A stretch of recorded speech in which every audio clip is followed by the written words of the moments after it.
Family fun just got an upgrade at Carowinds this season. Experience the excitement of a traditional Carolina County Fair, complete with 4 new classic rides for the whole family to enjoy. Dance through the air on the Do-Si-Do, go around and around on the Rock and Roller, take in the view from the Zephyr, and challenge the Electro Spin. And after that, enjoy classic County Fair food that'll thrill your taste buds.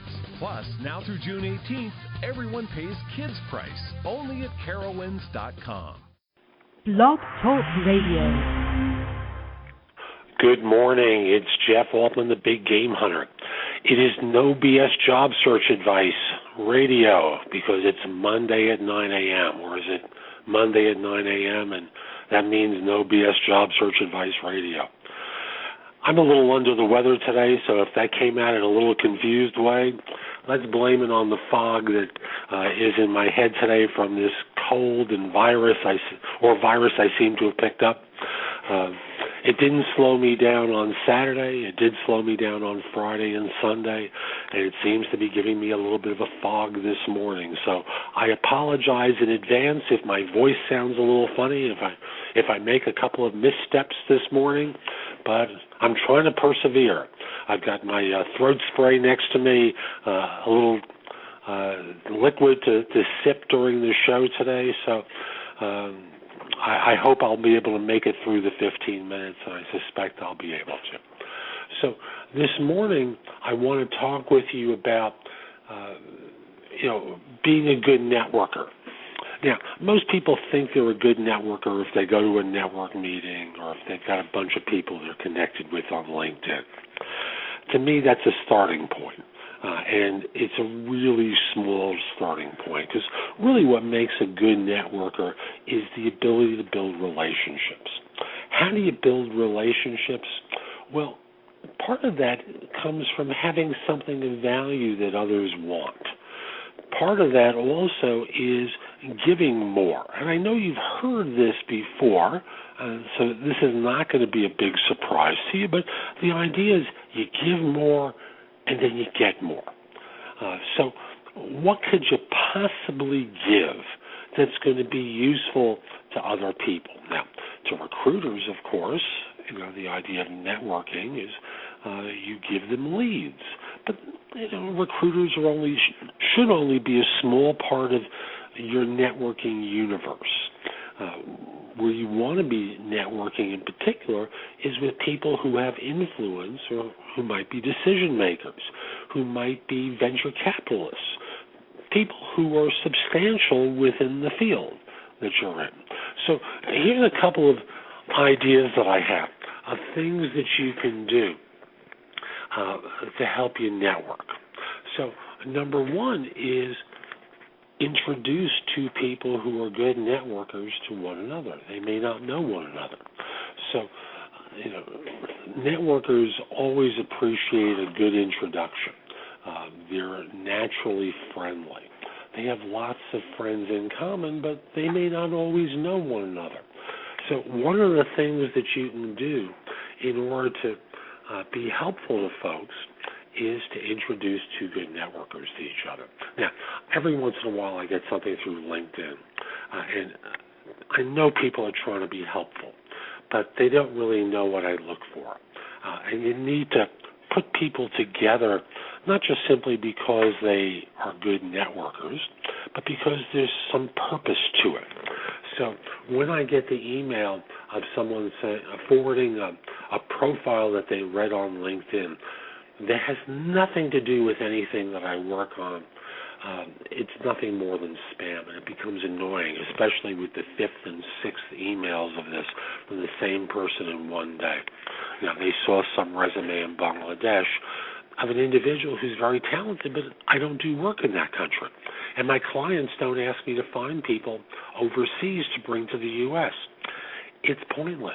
It's just an annoyance. So be aware of what each party might look for and then try and make the introduction. So in my particular case, if you happen to see a job spec I'm recruiting for, a Twitter tweet that I've sent out, something that relates to my Facebook postings, or something I've discussed on Google+, and you see someone who I might be interested in talking with, by all means, send a suggestion to me and to this other person that we connect with one another.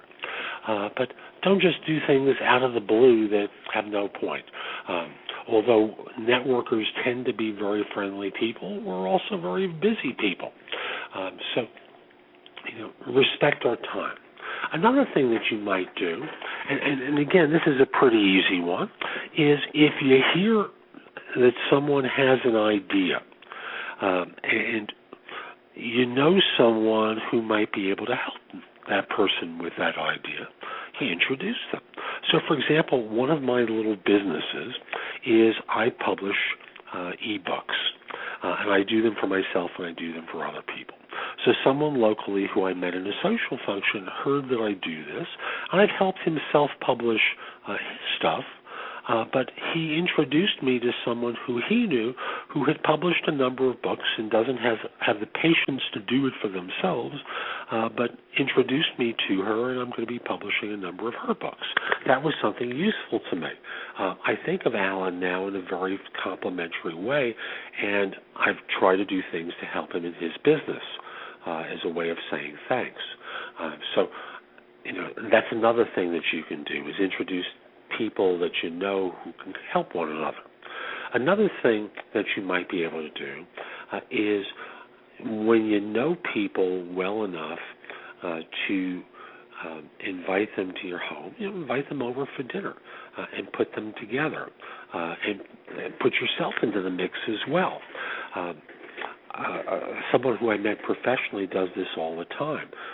He has a place in an interesting area of New York.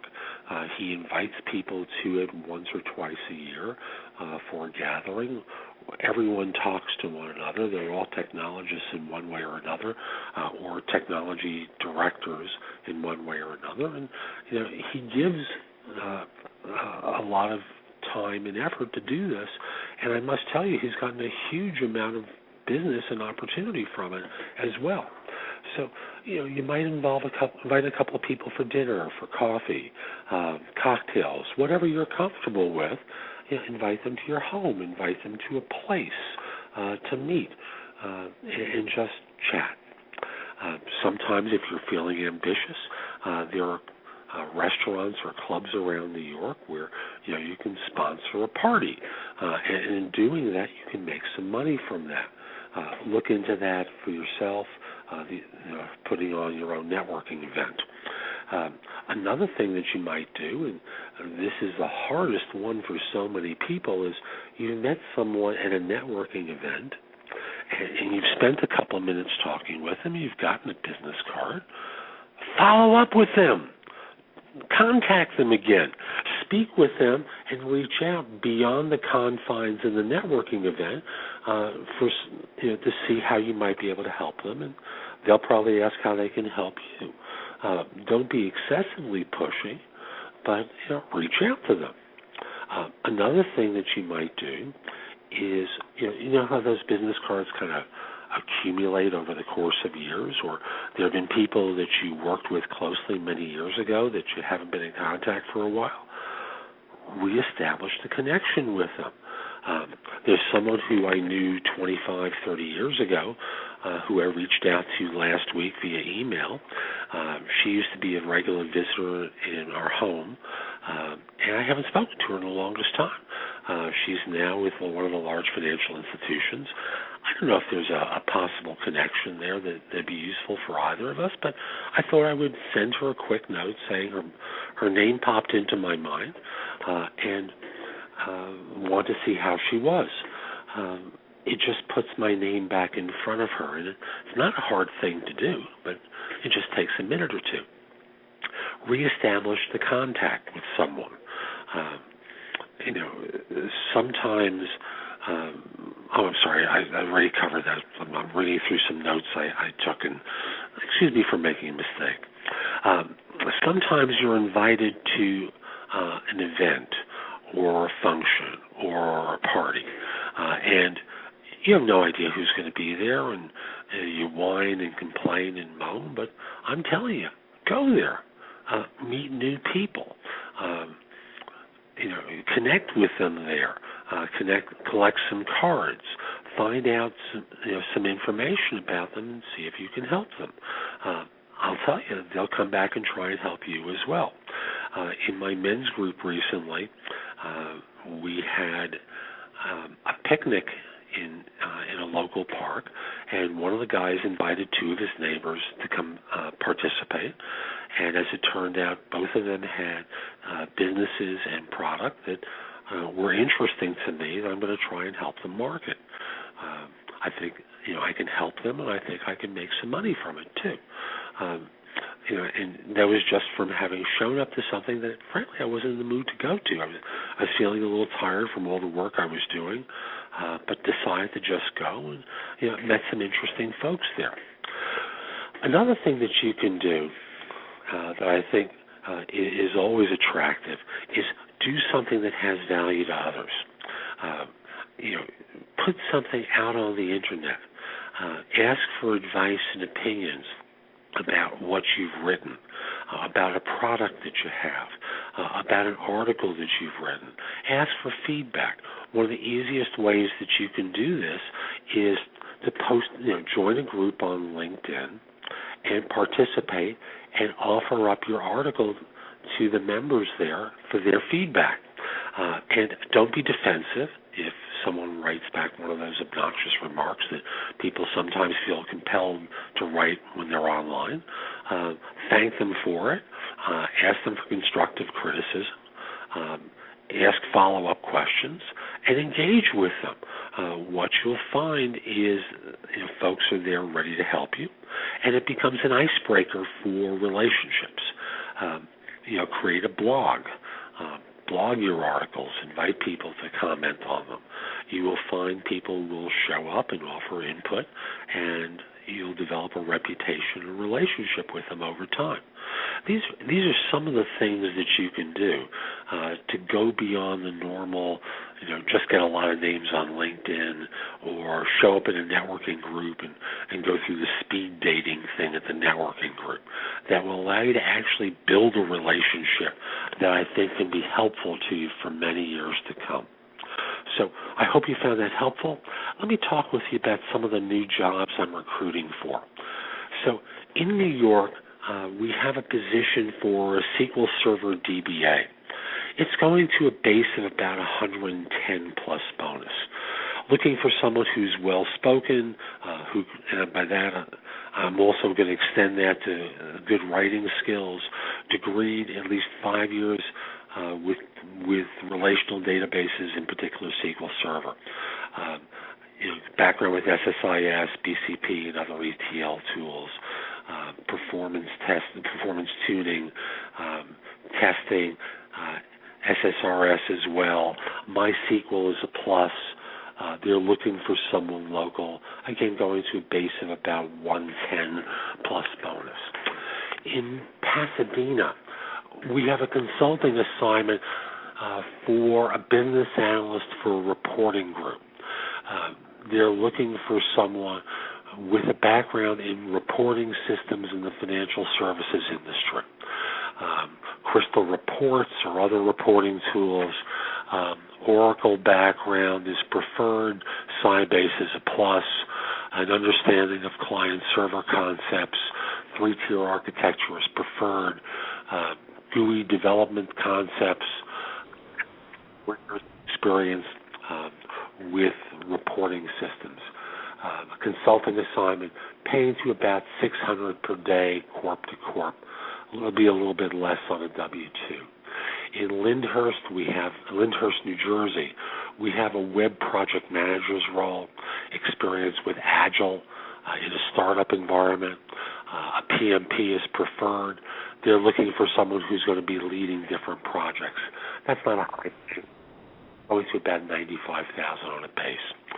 If you're qualified, interested, and available in any of these roles, email your resume to me at thebiggamehunter@cisny.com. If you want to send me a resume, by all means, even if you don't fit one of these jobs, feel free to do so, and just in the subject line, put the phrase on spec. Feel free to refer people to me. And while you're at it, come over to my website, jeffaltman.com. There's a lot of information that's available to you there that will help you with your job search, places where you can post your resume, articles that I've written for my easy, no BS job search advice that will be helpful to you as well.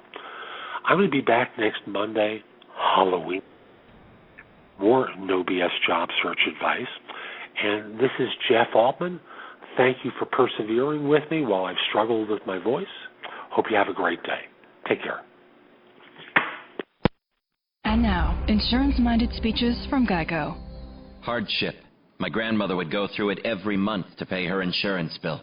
First, she would handwrite a paper check, in cursive. Then, using her own tongue, she would wet a stamp for an envelope. Today, however, we need not weary our hands and tongues.